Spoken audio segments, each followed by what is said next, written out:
Hello traders எல்லாம் எப்படி இருக்கீங்க? நல்லா இருக்குன்னு நினைக்கிறேன். நம்மளுக்கு பே அவுட் வந்து சக்ஸஸ்ஃபுல்லி வந்தாச்சு. ஸோ பார்த்தீங்கன்னா நம்மளோட ஃபஸ்ட்டு பே அவுட் வந்து $240 வந்து எடுத்தாச்சு. ஸோ நேற்று நைட்டு தான் நம்மளுக்கு வந்து அக்கௌண்ட்டில் கிரெடிட் ஆயிருக்கு ஃபினான்ஸ் அக்கௌண்ட்டில்.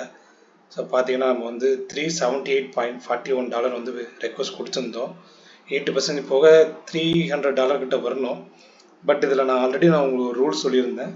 ஸோ இதில் பார்த்தீங்கன்னா நம்மளுக்கு வந்து பே அவுட் பார்த்தீங்கன்னா 6% மட்டும் தான் ரெண்டு பே அவுட்டுக்கு 6% தான் கொடுப்பாங்க.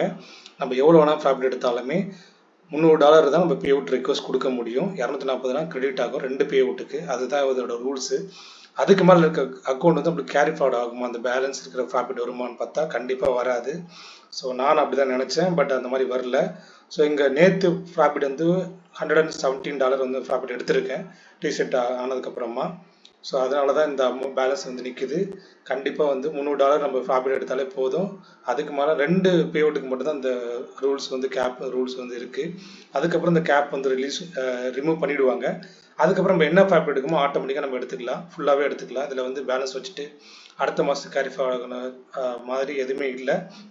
நம்ம என்ன அமௌண்ட் வந்து நம்ம வந்து பே அவுட் எடுக்கிறோமோ அந்த அமௌண்ட் நம்மளுக்கு வந்துடும். ஃபஸ்ட்டு ரெண்டு பே அவுட்டுக்கு கம்பல்சரி நம்மளுக்கு வந்து $300 மேலே $1 கூட நம்ம எக்ஸஸாக பே அவுட் எடுக்க முடியாது. பே அவுட் போட்டாலுமே அந்த அமௌண்ட் நம்மளுக்கு கிரெடிட் ஆகாது. அது நம்ம ப்ரூஃபோட இதில் இருக்குது. நம்மளுக்கு $240 தான் நம்மளுக்கு வந்து அக்கௌண்ட்டில் கிரெடிட் ஆகிடுச்சு. ஸோ நம்ம மெயிலில் பார்த்தீங்கன்னாலே தெரியும். நம்மளுக்கு வந்து நேற்று பேமெண்ட் அப்ரூவல் வந்து நம்மளுக்கு வந்து கிடச்சிது, கங்க்ராச்சுலேஷன் அப்ரூவ்டுன்னு சொல்லிட்டு.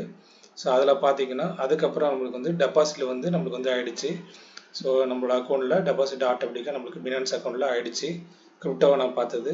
ஸோ இதில் பார்த்தீங்கன்னா நம்மளுக்கு வந்து $240. நெக்ஸ்ட்டு பே அவுட் பார்த்தீங்கன்னா நமக்கு வந்து June 24 போட்டிருக்காங்க. ஸோ நம்மளுக்கு வந்து 9 மணிக்கு மேலே, நைட்டு 9 மணிக்கு மேலே நம்ம பே அவுட் ரெக்வஸ்ட் கொடுத்தா போதும்.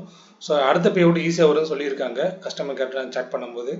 ஸோ ஃபஸ்ட்டு பே அவுட்டில் வந்து பார்த்தீங்கன்னா இதில் ஏன் டிலே ஆயிடுச்சுன்னா KYC வெரிஃபிகேஷன் கேட்குறாங்க. ஃபஸ்ட்டு வெரிஃபிகேஷனில் ஆல்ரெடி நம்ம KYC வெரிஃபிகேஷன் பண்ணியிருந்தாலுமே நம்மளுக்கு அகெயின் வந்து KYC வெரிஃபிகேஷன் கேட்குறாங்க பேமெண்ட் டைமில்.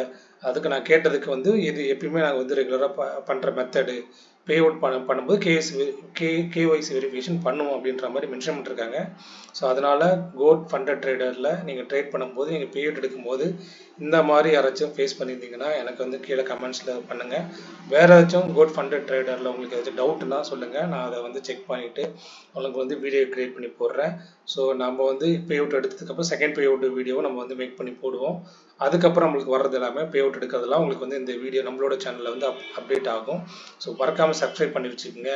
கூடவே அந்த பெல் ஐக்கானை கிளிக் பண்ணி வச்சுக்கோங்க. நான் போடுற வீடியோ வந்து உங்களுக்கு நோட்டிஃபிகேஷனாக வரும். ஸோ வீடியோ பார்த்து சப்போர்ட் பண்ணுங்கள். வேறு ஏதாச்சும் டவுட்னாலும் கமெண்டில் கீழே கமெண்ட் பண்ணுங்கள். நான் முடிஞ்ச அளவுக்கு கமெண்ட்ஸில் உங்களுக்கு வந்து சால்வ் பண்ண பார்க்குறேன். அப்படி இல்லைனா அதை பற்றியான வீடியோஸ் வந்து நான் எடுத்துகிட்டு கோட் ஃபண்டட் ட்ரேடர் ரிலேட்டட் மட்டும் நான் வந்து எடுத்துகிட்டு உங்களுக்கு வந்து நான் வீடியோ போஸ்ட் பண்ணுறேன். ஃபண்டிங் டிப்ஸ் ட்ரேட் வந்து பண்ணுறேன். அது கூடிய சீக்கிரத்தில் நம்ம அக்கௌண்ட் வாங்கினதுக்கப்புறம் பண்ணலாம். இதில் ஒரு 2-3 பே அவுட் ஆகட்டும். ஸோ சக்ஸஸ்ஃபுல்லாக போனதுக்கப்புறம் அதில் நம்ம வந்து ஒரு பிக் ட்ரீமாக க்ரியேட் பண்ணி புதுசாக ஒரு அக்கௌண்ட் வாங்கி அதுலேயும் நம்ம பே அவுட் வீடியோஸ் வந்து நம்ம போடலாம். அதில் ஆல்மோஸ்ட் பே அவுட் கிட்ட போயாச்சு.